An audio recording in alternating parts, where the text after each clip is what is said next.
प्रीति जी चंडीगढ़ से। राधे राधे गुरु जी। गुरुदेव, किसी अपने के द्वारा विश्वासघात और दिल को चोट पहुंचाने के बाद मन में एक अजीब सी कड़वाहट भर जाती है उसके प्रति, जिससे हमारे उसके साथ जो गलत व्यवहार किया है।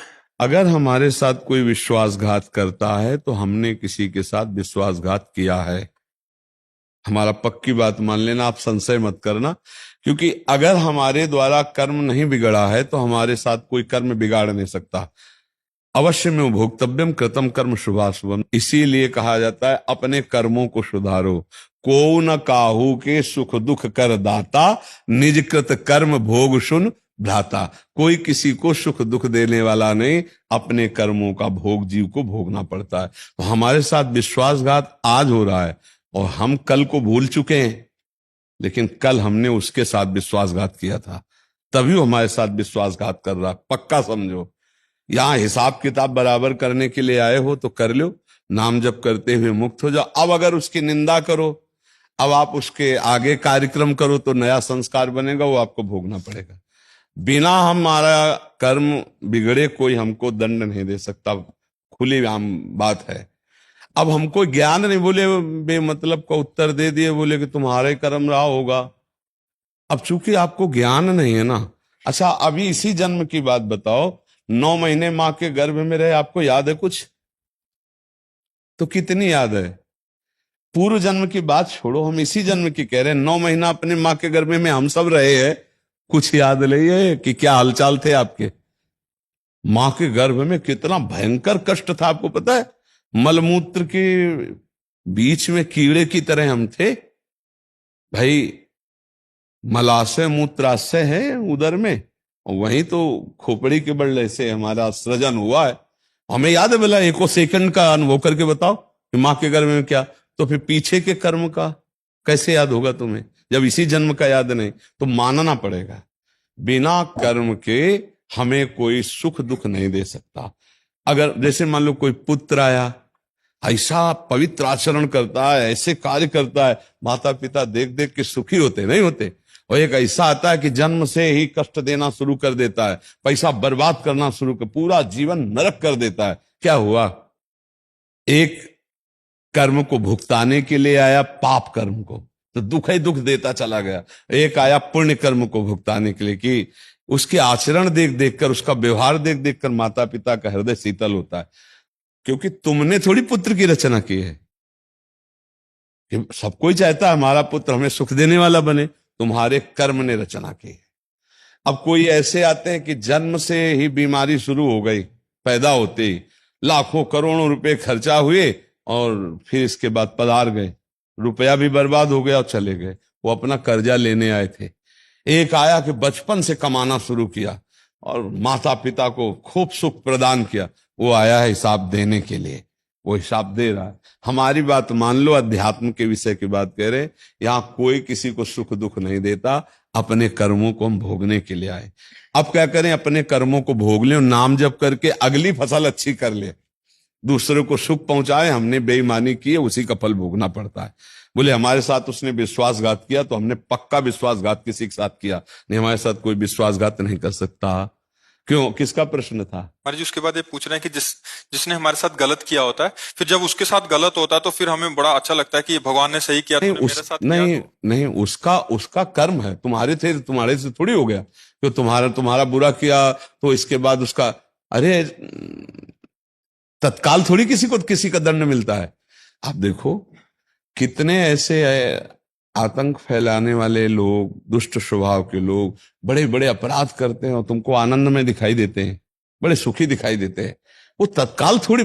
एक किसान फसल बोता है तो 4-5 महीना लगता है भैया।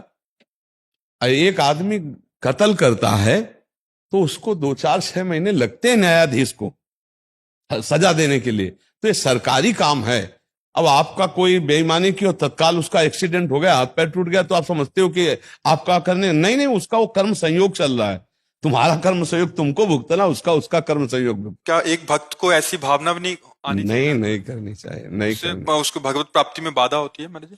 स्वयं के बाधा होती, जो हमारा अपमान करे, जो हमारे साथ धोखा करे, अगर उसको कष्ट पड़े तो हमें भगवान से प्रार्थना करनी चाहिए, प्रभु उसकी बुद्धि शुद्ध कर दो, उसका मंगल करो नाथ, आप तो मंगल भवन है।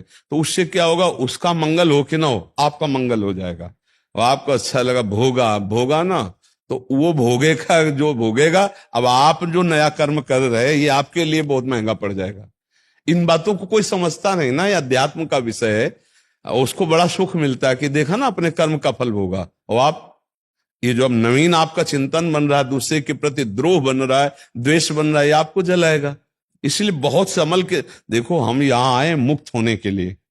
ना हम यहाँ किसी का कर्जा लेंगे, ना किसी से कर्जा, किसी को कर्जा देंगे, ना हम कुछ यहाँ किसी से द्वेष करेंगे, ना किसी से मित्रता करेंगे। बचा के अपने आप को निकाल लो, वही जीवन मुक्त हो जाना है। अब ये कर्म फंसाता रहता है जीव, तो आगे जन्म फिर लेना पड़ेगा। पुनरपि जननम पुनरपि मरणम पुनरपि जननी जठरे शयनम। एक का खेल हो रहा है, दूसरा नहीं है। एक ही हम ये बात करें तभी सवाल हल होगा, जब आप याद रखोगे सूत्र की एक है, एको ब्रह्म द्वितीयो नास्ति। वही है, वही है, वही है। और हमारे साथ जो भी बर्ताव कर रहा है वही परमात्मा कर रहा है, क्योंकि हमने ऐसे कर्म किए हैं, उसका हमको भोग भुगाने के लिए वो विविध रूप रख रहा है। सच्ची मानिए वही है, बहुत कृपालु है, बहुत कृपालु है। जो भी वो कर रहा है हमारा परम मंगल कर रहा है। हमें दूसरे भाव में आकर के अमंगल मनाना, हम अपने प्रभु का अमंगल सोच रहे हैं, हमारे ही प्रभु उसके अंदर बैठे हुए हैं। अच्छा, प्रभु निकल जाए तो शरीर बेकार हो गया, तो हम अपने ही प्रभु के लिए तो सोच रहे कि अच्छा बुरा है, भोगे भोगे।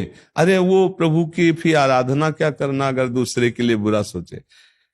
प्रहलाद जी को जब भगवान प्रसन्न हुए तो प्रहलाद जी के हृदय में एक दुख था।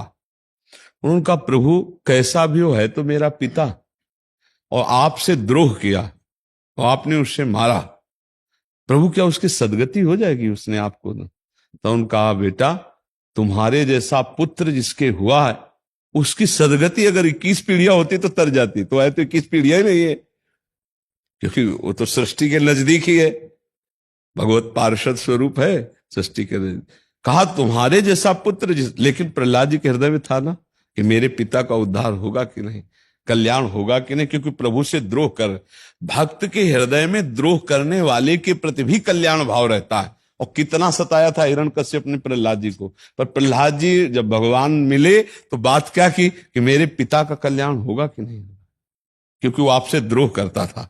तो उनका जिसे आप जैसा पुत्र उसका कल्याण नहीं, तो भगवान ने आंतों की माला डाल रखी थी उसके हिरण्यकश्यप की।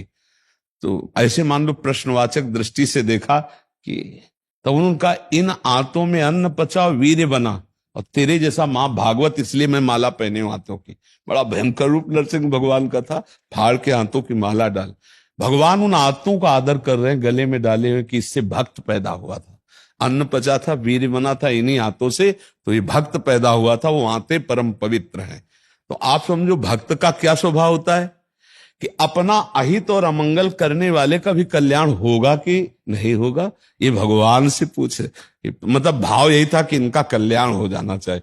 तो हमको वही करना जो अपने गुरुजन बड़े भगत जन करते चले आ रहे हैं कि जो हमारा अपमान करत जे अनसहन निंदक तीनों पे अनुग्रह करें। भगवान इसको कभी दुख ना हो, गलती है उसकी, आप बुद्धि शुद्ध कर दो, आप बड़े हो, ज्ञान समुद्र हो, क्षमा कर दो नाथ, उसका मंगल हो। ऐसा भक्तों को पाया गया स्वभाव, तभी भगवान उनके अधीन हो गए। ऐसा नहीं पाया गया कि आप कष्ट भोगो, और भोगते हुए कष्ट देखकर वो भक्त के हृदय में दुख होता है। पर दुख द्रवई सुसंत पुनीता, अरे भगवान इसको क्यों कष्ट मिल गया। ऐसा हम किसी के भी कष्ट को देखकर हर्षित ना हो, ये हमारी साधुता या भक्ति नहीं है। दूसरे के दुख में दुखी होकर तत्काल हमें उपाय सोचना, क्या कर सकता हूं कि इसके दुख को मिटा दूं।